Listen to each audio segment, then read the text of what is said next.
Good morning, students. Welcome in class 11th. It is economics class, and myself Shikha Gupta. I am taking your economics class. Okay. In economic subjects, you have two books, Part A and Part B. In Part A, book name is Microeconomics. Part A is related to microeconomics and Part B is related to states for economics. Part A में हम microeconomics के बारे में जानेंगे और Part B में हम states के बारे में जानेंगे. Totally research method and methodology, उसके लिए क्या टूल्स वगैरह काम में लिया जाता है, उन सब के बारे में जानेंगे. Part A, microeconomics have 4 units. First, introduction. Second, consumer equilibrium and demand. Third, producer behavior and supply. Unit 4, forms of market. Unit 1 में हम के इंट्रोडक्शन में हम नॉर्मल माइक्रो इकोनॉमिक्स क्या होती है, इकोनॉमिक्स क्या होती है, प्रोड्यूसर क्या होता है, कंज्यूमर क्या होता है, इन सब के बारे में जानेंगे कि नॉर्मली इसके अंदर माइक्रो इकोनॉमिक्स और मैक्रो इकोनॉमिक्स में क्या डिफरेंस है, माइक्रो इकोनॉमिक्स क्या होती है, मैक्रो इकोनॉमिक्स क्या होती है, इन सब के बारे में हमें जानने को मिलेगा.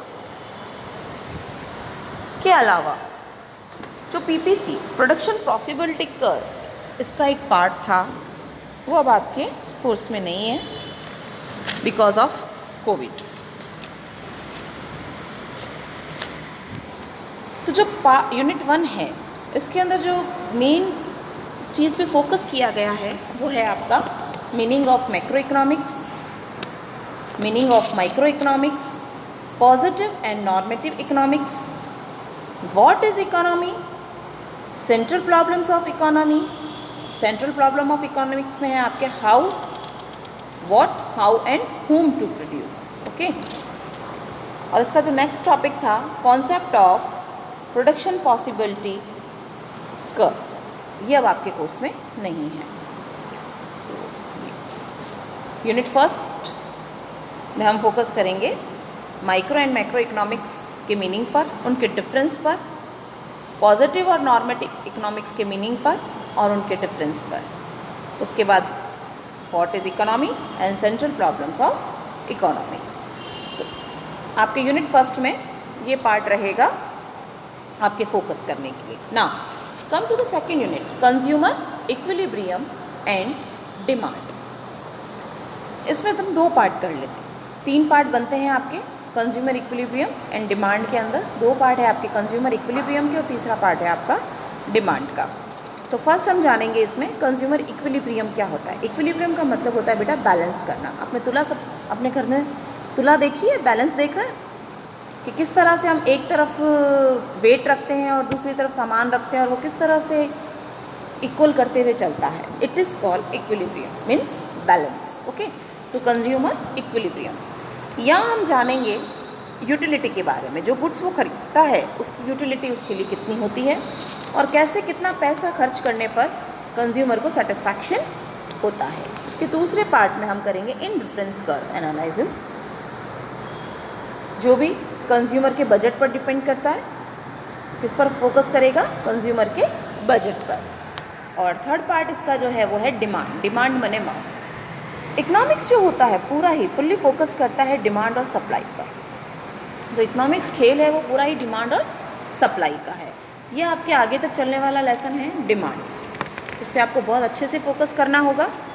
ना come to the third unit, producer behaviour and supply. केवल कंज्यूमर ही इकोनॉमिक्स का एक पार्ट नहीं है, क्योंकि कंज्यूम करने के लिए आपको क्या चाहिए, कोई प्रोड्यूसर भी चाहिए जो चीज़ों को प्रोड्यूस करता. तो ये चैप्टर आपका मीनिंग ऑफ प्रोडक्शन फंक्शन पर फोकस करेगा. Total product, average product, marginal product, इनके ऊपर फोकस करेगा. इसका सेकंड पार्ट होगा आपका कॉस्ट. कोई चीज़ आपको कितने में पड़ी है ना, कोई चीज़ आप बेचने बैठते हो तो उसके पहले आपको क्या जानना ज़रूरी है कि मेरे को उसका कॉस्ट कितना है, मेरा कॉस्ट कितना है, मुझे ये कितने में घर में आई, उसके बाद ही तो मैं उसको सेल आउट कर पाऊँगा, है ना। तो उसके लिए हमारे को कॉस्ट को पढ़ना बहुत ज़रूरी है। अच्छा, उसका अगला टॉपिक होगा आपका रेवेन्यू। अब हमने कॉस्ट को जान लिया, हम उसे सेल आउट करने के लिए रेडी हैं, तो उससे मुझे इनकम कितनी हुई ये जानने के लिए मैं पढ़ूंगी रेवेन्यू। इसके बाद फोर्थ टॉपिक है आपके यूनिट 3 का सप्लाई। अब मार्केट में सप्लाई किस तरह होती है, उसके क्या इफ़ेक्ट हैं, कैसे इसका मेज़रमेंट किया जाता है, ये सब हम सप्लाई में देखेंगे, क्योंकि प्रोड्यूसर का काम क्या है, सप्लाई करना। और यूनिट 2 में हमने देखा कंज्यूमर इक्विलिब्रियम, इसका काम है डिमांड करना। कंज्यूमर डिमांड करता है और प्रोड्यूसर उसको सप्लाई करता है। उसके बाद आता है आपका फॉर्म्स ऑफ मार्केट। अब मार्केट भी इकोनॉमिक्स की भाषा में हम बात करें तो मार्केट के बहुत सारे टाइप्स मार्केट में अवेलेबल हैं। कितने टाइप के मार्केट्स अवेलेबल है, मार्केट होता क्या है, इन सब के बारे में जानने को हमें मिलेगा यूनिट 4 में, फॉर्म्स ऑफ मार्केट।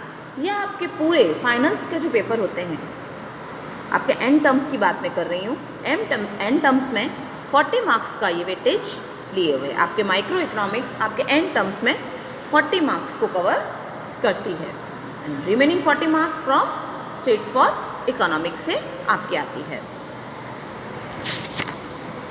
आपका जो स्टैटिक्स का पार्ट है उसमें यूनिट 1 है आपका इंट्रोडक्शन। यूनिट 1 है आपका इंट्रोडक्शन। तो इसमें भी आप क्या जानेंगे, what do you mean bye economics, economics के स्कोप क्या हैं, उनके फंक्शंस क्या हैं, और importance of states and economics. States का इकोनॉमिक्स में क्या इम्पोर्टेंस है, क्या महत्व है, क्यों हमने इसको इकोनॉमिक्स में शामिल कर रखा है। तो मैं आपको बता दूं, कोई भी डाटा जब कलेक्ट किया जाता है इकोनॉमिक्स में, जब भी कोई रिजल्ट्स निकाले जाते हैं तो रिलेटेड टू डाटा निकाले जाएंगे। नेशनल इनकम अगर हम काउंट करेंगे तो पहले उसके लिए मुझे क्या करना होगा, डाटा को कलेक्ट करना होगा। पॉवर्टी निकालना होगा तो डाटा को कलेक्ट करना होगा।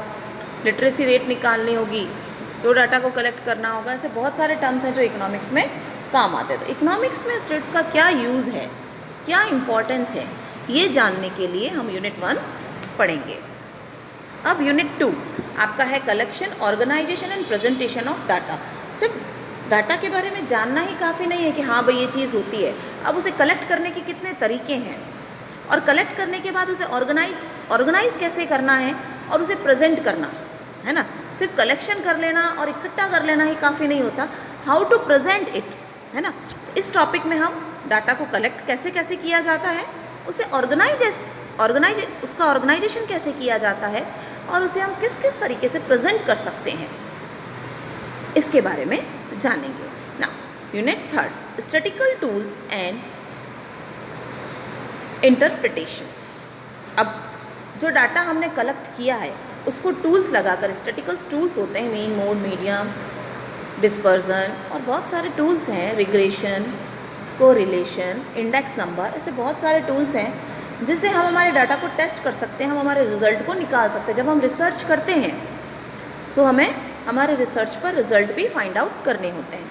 तो ये रिजल्ट्स निकालने के लिए हमें स्टैटिकल टूल्स की ज़रूरत होती है। अब how to use statical tools, है ना, तो ये जानने के लिए हमें यूनिट 3 को पढ़ना होगा। अब सिर्फ रिजल्ट निकालना ही नहीं, उस रिजल्ट से हमको क्या करना होगा, इंटरप्रिटेट करना होगा। इससे क्या रिजल्ट्स आ रहे हैं, ये हमारे लिए क्या रिजल्ट लेके आए, वो रिजल्ट को अब इंटरप्रिटेट करना, सही था, गलत था, इसमें हम और बेटर क्या कर सकते थे, ये सारा जानने के लिए हमें क्या करना होगा, इंटरप्रिटेशन करना होगा। तो ये आपका 40 मार्क्स कवर करता है, 40 marks from A part and 40 marks from B part. कल का जो क्लास होगा आपका वो होगा आपके माइक्रो इकोनॉमिक्स के इंट्रोडक्शन पार्ट से। क्लियर? माइक्रो इकोनॉमिक्स के इंट्रोडक्शन के पार्ट से हम शुरू करेंगे, जिसमें हम जानेंगे what do you mean by micro economics, what do you mean by macro economics, and what is the difference between micro and macro economics. Okay, thank you, have a nice day.